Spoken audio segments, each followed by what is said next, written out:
تو عمومی طور پہ بندہ جس سے ڈرتا ہے اس سے نفرت بھی کرتا ہے، لیکن اللہ سے بندہ ڈرتا بھی ہے، اس سے محبت بھی کرتا ہے۔ تو یہ ڈر پھر کس مفہوم میں ہوا؟ تو کچھ اشیاء سے، کچھ لوگوں سے ڈر ان کے گزند کی وجہ سے ہوتا ہے، لیکن یہ ڈر جو اللہ کا بندہ مومن کے دل میں ہے، یہ محبت کا ڈر ہے۔ جب کوئی کسی سے پیار کرتا ہے تو اس کی ناراضگی سے ڈرتا ہے، وہ روٹھ نہ جائے، وہ ناراض نہ ہو جائے۔ میری زندگی کا سارا سرمایہ تو اس کی خوشیاں ہیں، اس کی خوشی میری زندگی کا جمال ہے، اور اگر وہ روٹھ گیا تو میری زندگی اجڑ جائے گی، میری زندگی کا سارا نور ختم ہو جائے گا، میری زندگی کی ساری خوشیاں ختم ہو جائیں گی۔ تو اللہ سے ڈرنے کا مفہوم بھی یہی ہے کہ جب بندہ اس سے پیار کرتا ہے، اور مومن کی شان ہے والذین آمنوا اشد حبا للہ، جو اہل ایمان ہیں وہ سب سے زیادہ اپنے رب سے محبت کرتے ہیں، ٹوٹ کے چاہتے ہیں اپنے رب کو۔ تو جب اتنی محبت کرتے ہیں اپنے رب سے تو وہ ڈرتے ہیں کہ کہیں ہمارا رب ہم سے روٹ نہ جائے، ہمارا رب ہم سے ناراض نہ ہو جائے۔ تو یہ احساس جب انسان کے ساتھ ہمیشہ جڑا رہے گا کہ میرا اللہ مجھ سے ناراض نہ ہو جائے، تو پھر اس کی زندگی کتنی خوبصورت ہوگی، اور وہ گناہوں سے کیوں نہیں بچ پائے گا۔ تو سیدنا علی المرتضیٰ رضی اللہ تعالیٰ عنہ فرماتے ہیں کہ تقویٰ یہ ہے کہ تمہارے دل میں اللہ کا خوف بیٹھا رہے، اور اس کی ناراضگی سے تم ڈرتے رہو، اور یہ احساس تمہاری زندگی میں جمال اور خوبصورتی پیدا کرے گا۔ دوسری بات، قرآن مجید پر تمہارا عمل ہو۔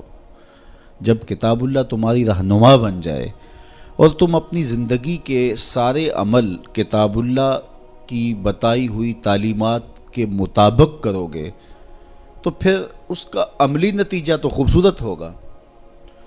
جب تھیوری اچھی ہوگی تو پریکٹیکل بھی اچھا آئے گا۔ جب تم قرآن کے بتائے ہوئے طریقے کے مطابق زندگی بسر کرو گے تو کیسے نہیں ہوگا کہ تمہاری زندگی خوبصورت زندگی ہوگی، اور تم کامیاب اور بامراد اور خوش نصیب شخص قرار پاؤ گے۔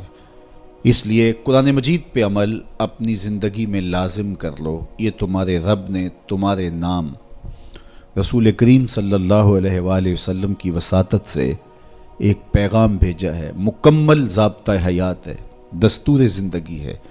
اس کتاب سے وابستگی، دل بستگی، تعلق کی خاطر تمہیں کبھی رسوا نہیں ہونے دے گا، تمہیں کبھی بے مراد نہیں ہونے دے گا، تمہیں کبھی نقصان میں نہیں پڑنے دے گا، تمہیں ناکام نہیں ہونے دے گا۔ تم ہمیشہ سرخرو ہوگے، کامیاب ہو جاؤ گے، بامراد رہو گے، عزتیں اور وقار تمہارا مقسوم ہوگا اگر اس کتاب کے ساتھ تمہارا تعلق مضبوط ہوا۔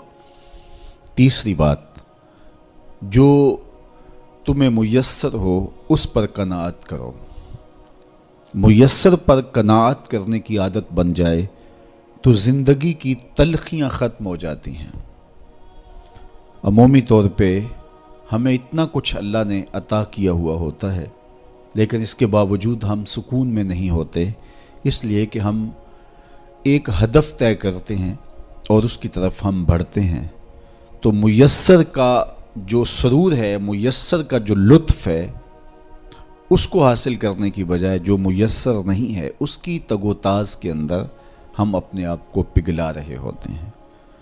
تو اس لیے ہم جب اللہ کے دیے گئے پر قناعت کریں گے، ہاں آپ زیادہ کی کوشش کر سکتے ہیں اس نیت کے ساتھ کہ میں دوسرے ضرورت مندوں کی ضرورت بھی پوری کروں، لیکن اطمینان آپ کو یہ ہونا چاہیے کہ جو مجھے میسر ہے، یہ میرا مقدور تھا، یہ مجھے مل گیا، اور اگر میرا مقدور کوئی اور بھی ہوا تو وہ بھی مجھے مل جائے گا، اور ملے گا تب جب اس کا وقت ہوگا، وقت سے پہلے نہیں ملے گا۔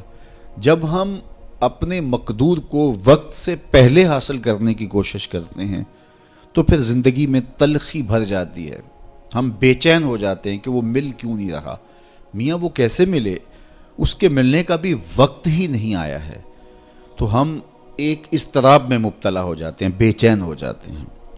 اور اگر ہم یہ یقین کر لیں کہ ہمارے مقدور کا ہمیں جب وقت ہوگا تو ضرور ملے گا، تو پھر زندگی کے اندر ایک طمانینت پیدا ہو جائے گی۔